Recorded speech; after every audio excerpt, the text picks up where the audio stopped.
Well, Didn't you text me that? Didn't you text me that? I was dying laughing when you text me something like that. welcome to the Culture Matters podcast. We're already having so much fun. This show started before it started. I can't wait to introduce you to our guest today. But before I do that, here's a quote just for this podcast. There is nothing permanent except change. Heraclitus. Our guest today has been on the show before. A great episode. Season 22, actually. Episode 255.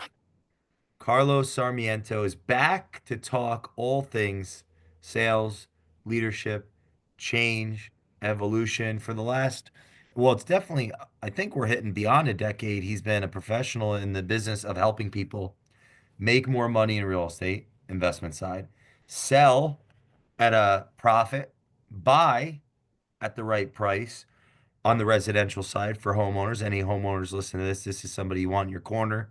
But outside all that, we met years ago in a scenario where you'd think not much would get done, but we were so on point. He was so on point with his scripts and his knowledge. I was like, this guy's great, and we've been friends forever since. I've learned so much from, supported Culture Matters since the very beginning. Thanks for coming back to the Culture Matters podcast, brother. Thank you, Jay. I love you so much, man. You're one of my best friends. Every time I talk to you, I feel inspired. It's like Thanks. you're just oozing with knowledge and oozing with transparency, which always is good when when it comes to friendships in general. Let's just take the rest of the episode to talk about me. Let's do it. Let's do it. We have 1 minute. I'm just kidding. I'm just kidding. Yeah, now I'd like to know one thing right now is there actually is there opportunity? Is there opportunity in real estate today? Because the buyers that are listening, I think everyone's a buyer, even if they're not a buyer, if they don't think they're a buyer. Is buying a home a possibility right now? Because the news might be saying otherwise. Is buying a home a good thing? Or what's your take on that?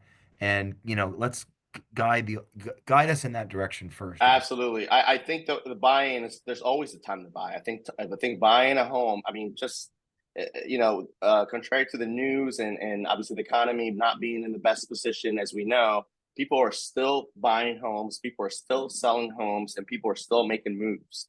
At the end of the day, there's going to be people that, regardless of the economy, are making a certain amount of money, and the people are always interested in getting to the age where they're buying a house. So yes, absolutely, people are still buying. Absolutely, people are still selling. I think when it comes to real estate, there's phases of timing in real estate. The economy can be good, and then it can go down, and it can go up. Cycles of the economy, but I think there's always consistent buyers and sellers out there, 100%. Are young people less interested? And when I say young, I'm saying like under 30. Mm-hmm. Are they less like what's the nuance then you're engaging or interacting with them? Is it what's that? Are they interested the way that the older generation was, or Uh, what's is I, it changing? well, I think it's a mixture. I think so. Most of my clients are usually above 30. I do have some clients that are under the 30 threshold, but most of them are buying investment properties. I have a client right now in Philadelphia that he's turning, I think he's over 30 now. When I started with him, he was about 20 years old or 20, Wow. 21, I think it was. But this guy's been buying a house consistently every single year. I told him, I think Mike McCann gave me this advice a long time ago. He's like, Carlos, buy one a year. And like, forget about everything. Focus on one house a year. Wow. And that's the same advice I've been giving people. This is a great advice. And yeah, I mean, I think there's definitely younger people buying this. Some of them, I think a lot of them are kind of in the sideline, maybe with maybe interest rates being a little higher this time around. Uh, but you did get that group of people that are younger people that are buying. Some of them a lot of investment properties, but most of them kind of renting. I think some people don't know. Maybe they don't understand the process, or maybe they're not really sure how to go about things. But I think young people should buy. I think one of the biggest mistakes I ever made. I mean, it's not really a big mistake, but I wish I would have bought earlier. I wish I would have known at 20, 21, 22 years old when I was hustling, selling Cutco and being in college and doing I was making money, but I was, I just wish somebody kind of would have told me, hey man, instead of, spending this much money on this thing. Go buy land, go buy something, and I wish people would have told me that earlier. And obviously, I can't change the past. But if I gave any advice to any younger person, especially under 30, go buy something. Go talk to a realtor, go talk to a professional. Maybe set up a plan of you buying something eventually. And I think the time flies anyway. Time flies anyway, and I think You sharing that, so on, you're a leader, right? You're honest, so therefore you're a leader. I want to like I never owned anything until this year. mm, I'm 33 years old. Like I think like I'm a loser. you're not a Um, loser, kid. I why, but that's how I like. Oh, like I, No, I know I've what been you mean because meaning that's I've how I been felt too. losing for so long. I've been losing for so long. I could consider myself a loser. Maybe there's somebody listening to this that it feels like, man, I need to get because I need to get in that home ownership, or like the way you were saying, if only somebody told me at 21 or 2 or 3. It's like, man, dude, 33, 32, 30, like, trying to be successful, not succeeding. And now I'm 33 and yeah, I feel like a different person owning. It's like, oh, I own a home. Yeah, no, for And sure. it's not Well, I should say we, like my no, wife, yeah, I know what you mean, but and it's okay. Things happen for a reason usually too, and there's no point of thinking about what could have been. Now, I think it's you could just at this point at least you do have something and you can continue, and I think that's the and obviously we talk on podcasts a lot, but buying real estate is a very important part of our future, and that we have intention of buying. So if anyone that's young listening to this, go research on buying. Go maybe invest in a property that put 10, 15 grand down, you can save throughout a year or 2 or 3, and think about really, really getting into something that's gonna, maybe you can rent or live in, but that's yours. And because that's gonna help 100%, 100%. did it have an impact on you as as a psychological being? That's a weird way of saying like, yeah, as a spirit. Yeah. Did it have an impact on you as a husband, as a man, as a you are married now, right? Yes, I am. Okay, Yep. congratulations. Yeah, Thank you. like as an adult, did it have an impact on you to own the home in your Yeah, brain? absolutely. Yeah, yeah. I mean, absolutely. I mean, I think recently I have two properties now. By the way, I'm in real estate and I talk to people I have, sometimes over 20, 30, and I feel like crap. I'm like, I'm a realtor. I should have more. But at the end of the day, I think it's good to start anywhere. And I think right now I'm obviously at a place where I'm good as far as real estate. Obviously, I'm going to continue to buy. I just bought, this home, which is a big purchase, and I did it because of investing. I wanted to invest, and yeah, absolutely. I think it didn't come into my mind to actually start buying until later on in my life because I kept focusing on just making more money. But I think this part of my my goal is now to definitely own more real estate, more real estate, more real estate, and I've been helping people buy and sell real estate for close to 10 years now. And, Wow. and a lot of these people were young. So biggest advice to younger people, don't spend your money on stupid shit. Buy real estate. Don't buy the car, the watch. You gotta, real estate's going to help you so much in your future. And I sound like a Mm. dad right now, but that's true. Yeah. Well, like this is we have the up and comers, right? I want to speak to that for a second. So you just said something I think is pretty really powerful. You've been in 10 years and you came up with people. Mm-hmm. How important has it been to maintain those relationships with customers, clients in Mm-hmm. those 10 years and like to come up with people, stay in it's the been game? it's been so amazing to build relationships with people, and that's really real estate. It's good to make money. Obviously commissions are nice, in real estate, but I think the biggest thing that you get out of is the relationships you start, and making people feel good. People really, it's a lot of people when they come into real estate, they're trusting in you to make sure you deliver and you make sure they get into something good.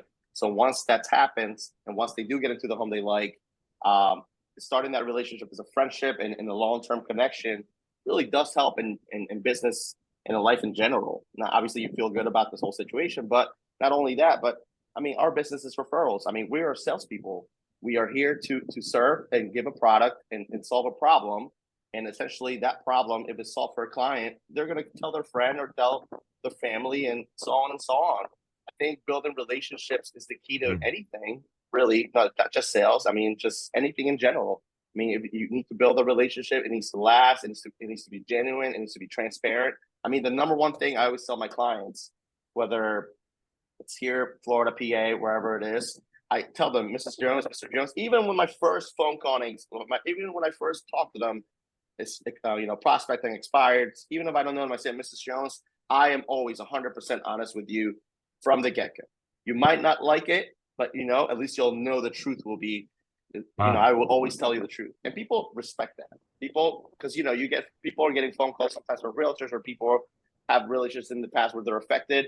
If you tell someone transparently that I'm going to always be honest with you, I think that's the best way to go, 100%, and people Were will you feel ever that. afraid to? Were you ever afraid to earlier in your career when Yeah, you had no absolutely. resources or limited? Absolutely. Absolutely. When I was a young agent, I would take anything. I would say, whatever, the first year I would, people would tell me, hey, can we list at a certain price? Even though I knew it wasn't going to probably move fast. I say, hey, yeah, that's fine. I was inexperienced. I kind of, I was just getting through business. Now I will even take listings if they're too priced high. It's just no point. It's honesty is definitely the best part in this business, I Hmm. think, because you can always act a certain way. I think the consistency is very important for clients or people to see you consistently throughout your marketing. That when they meet you, every single part of your interaction with a person should be consistent to when you started to talk to them in a certain way. Mm. Integrity. Integrity, huge. I mean, obviously, you're the king of culture, and you have to have integrity in your business to grow. You can't, because because what's going to happen is you're going to make a deal, and if you're not truthful in the deal, or maybe you just kind of you know give advice to a client just so they make a move or something that's not maybe aligned with truth, it's always going to come back in some type of way. It's gonna maybe they're going to come back later saying, "Hey, I should have done this and that." I think telling the truth and having integrity in your business is so important, especially young agents or young people in general in business, because that's people are going to remember you as a person that was telling the truth. I have a lot of clients when I call them say, "Listen, maybe I don't think it's going to be a good fit, but if you are ready to work with me, these terms, I think maybe we should talk." And a lot of people come back. Some of them come back, and I think integrity is very important. Now you're in Florida, but you do business out of state. Yep. Someone that says now is that Philly and Florida primarily? Yes. Yes. Yep. So I do. So now here I'm in Palm Beach area, which I love. So I live right here in the Lake Worth area, but I take my listings here at all Palm Beach. I have some in Miami as well. Hmm. But yeah, it's a whole different animal here. Philadelphia, I still do business over there. I have 8 years of clients that I still serve, and I obviously have people that are helping me with that stuff. But yeah, down here in Florida, it's a different animal. For me in my personal life, as you know, I just got married a couple months ago down here in Florida. And I know me and you spoke before in the past, in different meetings that we had and conversations where I was getting to a point in my career where I was getting a little bored, just to be honest. And not, I was always making money, always making moves in Philly, but there came a point where I just had a feeling there was something else that I needed to do. I needed to kind of recharge my career. So I moved down here to Florida. So we bought a house here in Florida. We got married. I Yeah. still own it in PA as well. But I'm doing business here, and the beautiful thing about doing business here is I am doing exactly everything I did in PA, but just fresh over here, not knowing anybody. I mean, I know some people here, but I'm starting new clients from the beginning, and it's been awesome because the ability. One of the things in sales and especially real estate is that the fact that I can get my license here in Florida and completely start a new business by prospecting every year a certain amount, and I Wow. could have a successful business every day from prospecting. It's just beautiful.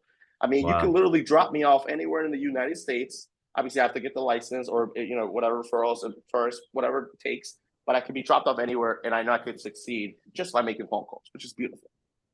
What does that look like? You wake up at 3 a.m. I wake up at 3:30 every day. No, I don't. I would be lying to you if I told you that. No, Cold but plunge, cold call, plunge. commitment. or Curiosity. call by while I'm cold plunging. No, I'm just kidding. No. So every day scheduled, 100%, 7 o'clock every day, no matter what. I'm already up. I definitely try to wake up a little earlier. Sometimes I don't. I'm the type of person that's up late. Like some reason I do a lot of work in between 11 p.m. and 1 o'clock either. Wow. Yeah, so I don't know. I always been like a night person.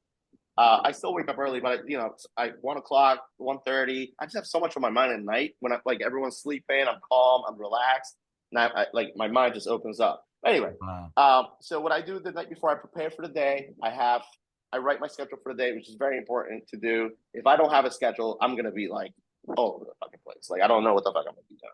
So definitely prepare for calls, prepare for the schedule, get all my prospects ready in my dialer, which is Mojo, have all the numbers set up. And then from that point in the morning, I can just call and start dialing. Usually I'm dialing by 8:30, 9 o'clock in the morning and all the way up to noon.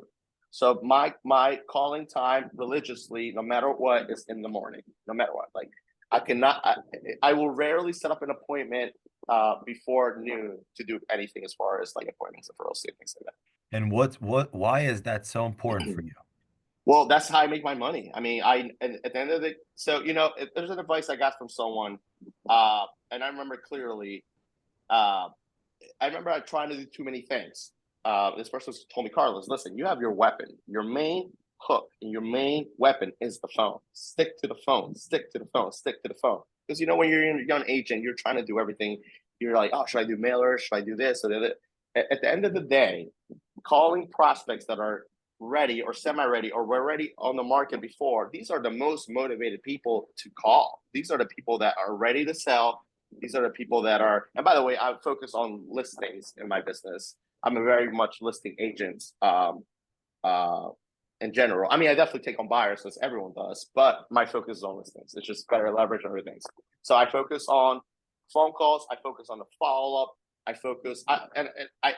I'm telling myself this on the phone. I tell myself I'm the king of follow. I might not be the king of follow, by the way. Like I'm sure there's people way better than me in follow, but that's just like my mindset. Mm. Following up is so important when it comes to doing phone calls because I'll give you a perfect example. Gotti Cohen. I know his name by heart. Obviously, he's my client. Just listed his 2-bedroom condo right here in Palm Beach. It's over $500,000. It's a small condo, 2-bedroom, beautiful view. I hit him up 30 times before I got the listing. Wow. And 30. 30. I literally counted it. And because I have it on my dialer. And it starts, and I know that's crazy for some people, but for me, it's just like every day. Hey, Gotti, are you ready? You ready? Call me this, call me that. So when I sat down with him, he's like, listen, I already know you're going to do a great job. I mean, you blew up my phone and by the way, it was a strategic blow up. It's not like I was calling him 5 times a day until he answers. And obviously, I was like, hey, it's This me. is this is the evidence. Look outside your window. It's me, man. But I was consistently following up, and obviously that's crazy for some people, but that's just the follow up game. In real estate, your follow up game has to be on point. Now, what do you say to the people that are thinking, hold on, I thought this was like $1 million listings HGTV kind of thing, like about the suit and the Rolls Royce and the $50 million penthouses. What's the real business? I mean, the real business is you being on the phone all the time. You have to be connecting with people weekly. I mean, these individuals that are on HGTV, and I read all the books. Josh Altman, Josh Flagg, all of them, and they are all consistent in one thing. They're obviously hard workers. They have their business set up, and they have everything running. But I think a lot of people don't see the sweat and tears they had before the show. These are individuals that are so successful, so settled in what they're doing. You're seeing their success a lot. I mean, even in the show, you see some of their failures as well. But I don't think people understand how you have to fail every day to be successful in this type of business. How there's conversations you're gonna have where you're gonna feel like shit and be like, damn, like this person, like you're gonna get hung up on. You're gonna tell people, it's just a lot of negs and a lot of no's you'll get. And I think a good book for people is Go for No. I forgot who wrote this. Eric Ward? Yeah, yeah, I'll have to double check. Go for No. I Eric. mean, yep. So it's just the constant rejection and the constant no's that you'll get is a big part of success. these people that are already established have gone through all this and have mastered their mindset of being a winning mindset. I think it's I think it's very important for you to understand that the action and your activity matters more than the results in some ways. Obviously, results matter. Don't get me wrong. Don't get me wrong. Obviously, results matter, and results is what drives businesses and what drives, everything. But if you focus on the activity, the results will come anyway. When I was a young agent, I didn't understand that. When I didn't see results in the first couple of months, me phoning, I was, I got upset. I'm like, shit, I'm fucking calling people every day and I don't have the results. But what I didn't understand is that even my energy and everything that comes about me, if I come from that point of I'm kind of like, oh, that's exactly the tone and attitude I'll have with my clients. So even if you're not seeing success, even if you're not seeing results, you have to trust in the ability for you to have the activity because that's the fun part anyway. In business and in life, I'm sure, we'll have money, we'll have all these things and eventually work hard, but we have to enjoy the process of getting this because that's really what makes you feel alive. That's really when you get the rejections, when you get the no's, when you get the hiccups, and when and whatever it is, that's what makes you feel good, and that's how you're gonna learn. Mm. I resonate with that so deeply. Like I love this show, for example. Mm-hmm. It's so much passion. And without passion, what's the purpose? What's the point? Amen. Yeah, absolutely, man. And that's the other thing. It's obviously it's great for going for money. It's great going for being in a good place, having a nice house, and all that shit. It's great. Obviously, it's great. But I felt like once I mean, myself, I'm very proud of what I have so far. I'm very proud, and especially where I came from. Like, I'm a kid that was born in Ecuador in a town of like 1,000 people. Wait, I thought And you inherited $1 billion. oh no, bro, I had you you on the kidding? show. I know, man. It's What? crazy. So I come from a town that's like so small. I just went back there to visit. Obviously, my father lives in Ecuador, and I'm just like I'm like sitting back, and I show my wife. I'm like, you see this fucking house? This is what this is why I'm always so happy with everything I have because I remember the days where it was like not like that. I remember even when coming to the U.S., being in a different environment, and not knowing the language. It's just a lot of shit that Uh, I went through. My parents struggling, my dad going from a job of him having a master's degree over there, coming over here, working like something like starting up just to give me a better opportunity. I mean, my why is very deep instilled in me because I need to make it for my family. I mean, I'm the last male of Sarmiento in my house. I need to continue this legacy, which obviously I'm not going to go expand on that, wow. but that's my why. So I forget how we kind of got here, but just be grateful for what you have, enjoy the ride, have everything set in line, have your plan, and enjoy the ride. Sometimes you're not going to get what you think you're going to get. Sometimes maybe you're not going to get the listing you wanted to get. I mean, I just lost this $3 million listing. I call this guy literally. I was calling him almost every single week a couple times, and I called him. He's like, listen, I gave it to someone else. I'm like, why? I'm like, why? It's like, it's okay. It was nothing personal, but you're gonna have losses no matter what. And then you got to keep riding. You got to keep going. You got to keep going, and eventually find a place of a place of happiness is really important. To find that place of happiness and keep going. And you're right. Passion is very important. Passion. I mean, you have to have a reason why you're doing it. Like I told you in Philly, I was getting a little not bored, but like I was just like not like I needed something else. I felt like there was something new. And now I'm here in Florida, which I love, and I feel like a kid. I'm like starting fresh. I'm like crushing the phones. I'm like, so you Wow. gotta find the passion that you for things.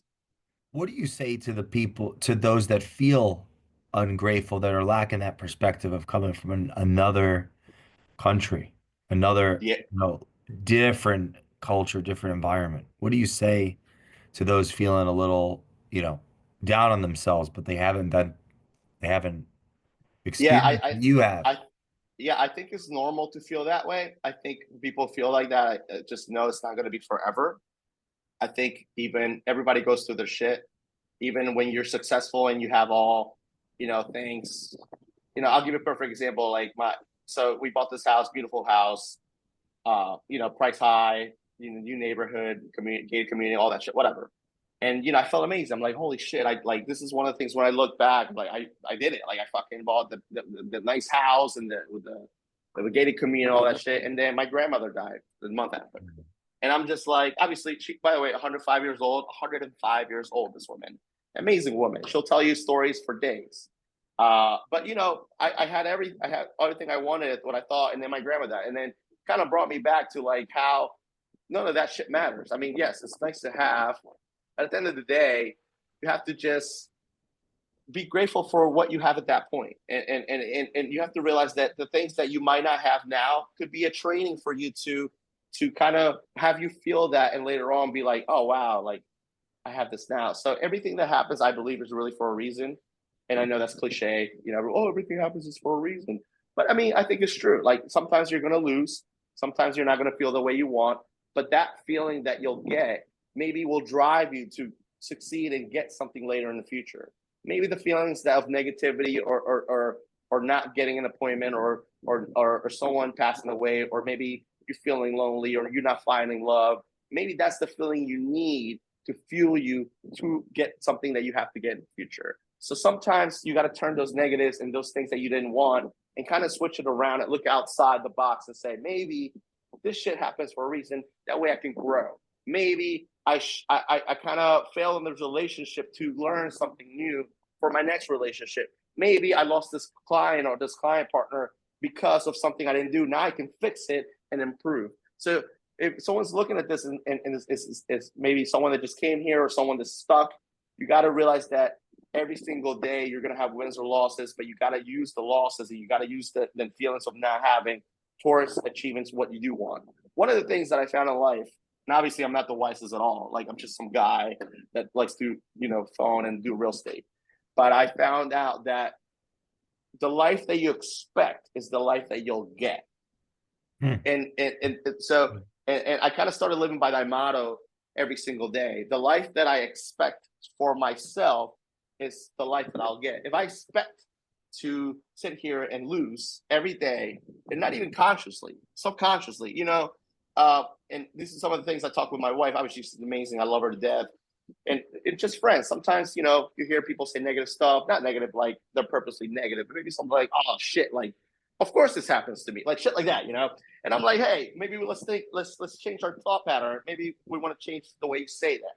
Because sometimes we are subconsciously just nagged and we don't even realize it. So when I say live the life that you expect, I mean, if you, and this comes back to my, when I was younger too, sometimes I felt like having money or being successful, I felt a little guilty on call for that. I don't know why I felt that. Obviously, I changed that, but that was another thing. So I started living the life that I expect. Now I expect great things. I expect to sell $100 million in the next 3 years, hopefully a year. I'm expecting prosperity. I'm expecting this beautiful backyard that I have. This is something I've been expecting for a while, which is happening. And I found out that if I expect the good things for me, eventually they'll happen. I wonder if your expectation is positive, idealistic, constructive, and your actions are congruent with what's necessary, you feel proud. Yes, It's like absolutely. a superpower. Yeah, yeah. And because when you're expecting good and then you act on it and you do good things, like you get that appointment or you sell that house or you find that relationship or you're getting closer or you win slowly, those are you're automatically going to start feeling good about it. And then the next time you do, you're going to feel better. And it's going to come a point where maybe you come from you originally came from doubt and because you're doing it so much and you're winning slowly, that doubt has become now and that energy is going towards achieving and opportunities coming up, meeting people that you never thought you would meet, things like that. Mm. Just want to go back. You said your grandmother, so she was 2 years old after Lenin took over Russia, 10 years old in the Depression, 30 years old when Hitler started the war. Like that is insane. It's almost like that's an exciting prospect, right? To 105 years old, God bless her. And at that point, you're getting selfish. You got to go. I mean, you're taking up space. Poor grandma. She was Yeah. she was like an amazing woman. So Yeah. What did you learn from her? What did you learn from her? so I think the biggest thing that I learned from her is having no fear. Wow. This woman would have no fear. I mean, she would tell me stories how she used to ride her horse because they used to own a ranch back in the day. They have no lights, they have no cars. She would ride her horse at night to back to her ranch, and there was nothing but darkness. And she would just not fearly just go. And she, I mean, this woman is amazing. She used to be a principal for school. Her son, my uncle, passed away saving a kid from a sewer. So he was 18. She went through this very, very traumatic point in her life where she turned that trauma, and the state gave her school named after her son, and she was the principal of that school. So talk about adversity. Talk about your son dying at 18 years old. Your first son dying at 18 years old, trying to save a kid from a sewer. They both died, and from that point, they took that and they started a school for him for after his name, and she was the principal for many, many years. So this woman is just like relentless. Like you're talking about like, and right, she went through so many stages of like humanity of different things that are Yeah, civilization to be that like it's part of the crazy. world. It's crazy to think about. But before she passed away, she kind of was forgetting things. But we did have a 100-year-old birthday party for her where she was dancing. She was good. But I remember she always would tell me, she would sit down with me. She'd tell me, have no fear, son. No fear of anything, because things will always come about. If you live with no fear, that everything else will work out. So that really resonated with me because if you really think about like what's living with no fear. Imagine if you live with no fear. Obviously, that's hard to it's harder said than done. But what would it be like if you lived your life and you went for things having no fear? Like how would, even if for a day you went for it and you just took the fear out the scenario and you just went for it. So that's kind of like how I live my life. Live with intention, expect the best, and just live with no fear. And obviously, that's harder said than done. There's days where I'm like, shit, like this is not going the way I want, or maybe like I lost a client for whatever reason. I usually never lose clients, but you know what I mean. There's just days where you're like, fuck, like today sucks, like, but you got to just take it. You got to take it in the chin and just keep moving forward with no fear. Uh, where can people follow you on Instagram? So sell with Carlos. So you can follow me on YouTube, Sell with Carlos, Instagram, Sell with Carlos, Facebook, Sell with Carlos. I mean, anything Sell with Carlos. Sellwithcarlos.com. If you guys need any advice, any truthful advice on real estate, the market, anything has to do with anything, I'll be happy to help. If you're Carlos, go listen to episode 255, season 22. Very different conversation. Thanks so much for coming back, my friend. I'm so excited to listen to this again. And we will see you all next time on the Culture Matters podcast. Love you, dog. Love you too.